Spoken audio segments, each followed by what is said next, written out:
Star Wars Battlefront reminds me why I love Star Wars. Its skirmishes unfold across iconic planets with gorgeous landscapes and sweeping vistas on a massive scale. Endor's trees dwarf us, Tatooine's desert stretches for miles, and when the battle music reaches its peak and I glide over Hoth's frozen trenches, I remember the first time I watched that scene unfold.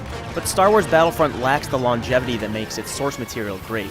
It offers initial engagement, and for the first 10 hours, it swept me through its harrowing firefights at a rapid pace. But then the cracks began to show. In the end, Battlefront feels more like an homage to Star Wars than a substantial Star Wars game in itself. And yet, what a beautiful homage this is. Dynamic lighting, vivid textures, windswept forests.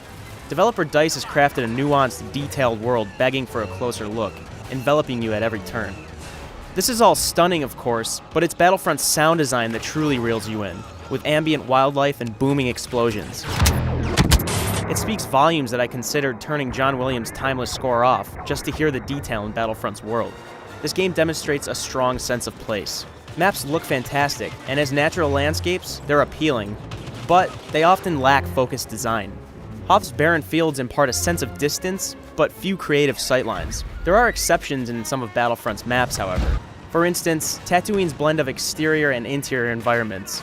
They create engaging battles from one match to the next. And make no mistake, there is an abundance of game modes here. Star Wars Battlefront offers a total of 9, each distinct in its own way, for better or worse. There's a spectacular heroes versus villains, which plays out exactly how it sounds. As if a box of Star Wars action figures came to life and, unsure of what to do next, resorted to violence. Then there's Droid Run, a unique variation of zone control in which the zones shift locations throughout the match. And then there's Walker Assault. This is Battlefront at its best. Walker Assault offers the game's most immersive gameplay and, in contrast to much of the game's combat elsewhere, it lends the sense of a bigger objective. Imperials escort their AT-ATs towards the base at the end of a path, while Rebels attempt to do everything in their power to repel them. That dichotomy between objectives means a different experience for both sides, and with numerous offensive and defensive options, battles can unfold with surprising variety. But just as many of Battlefront's modes feel uninspired. Blast and Cargo are just slight variations on Team Deathmatch and Capture the Flag, and they don't feel much different than they would in any other shooter. Cargo does lead to fun situations, though.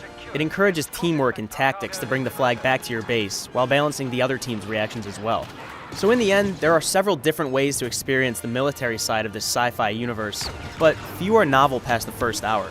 Much of this traces back to one root cause. Battlefront's combat can be monotonous. There are cases when Luke Skywalker cuts through an AT-ST or an errant rocket collides with an unlucky TIE fighter. But these moments don't feel as novel after Battlefront's early hours. By and large, combat consists of medium-range gunfights where opponents hold the trigger for 2 seconds and hope they're the one left standing.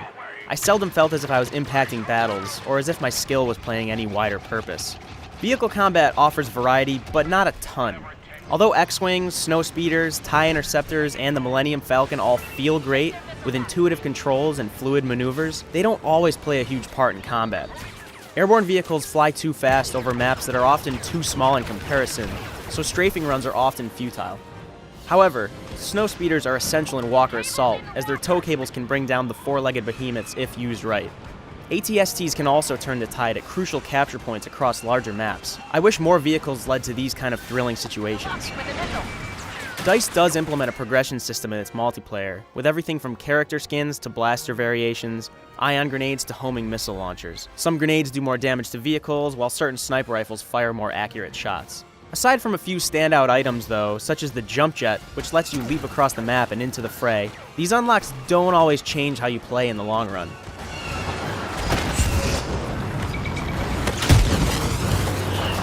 Trait cards, which grant you perks like radar masking or explosive damage resistance, are definitely the most valuable options, and acquiring them really felt worthwhile. They're gems in an otherwise bland array of abilities. So if nothing else, Star Wars Battlefront is an exercise in pure spectacle, laid out in all of its neon glory. I still can't help but smile when Boba Fett's Slave 1 guns down 3 fighters in a row, or a snowspeeder careens past with flames trailing in its wake. The first 10 hours are packed with these moments, and it's worth playing just to watch them unfold. But at the same time, Battlefront doesn't go much deeper than its ambitious surface appeal. It front-loads its best content, only to fade in quality as the hours roll by. Star Wars Battlefront's skin is beautiful, but its legs are shaking and threaten to buckle with time.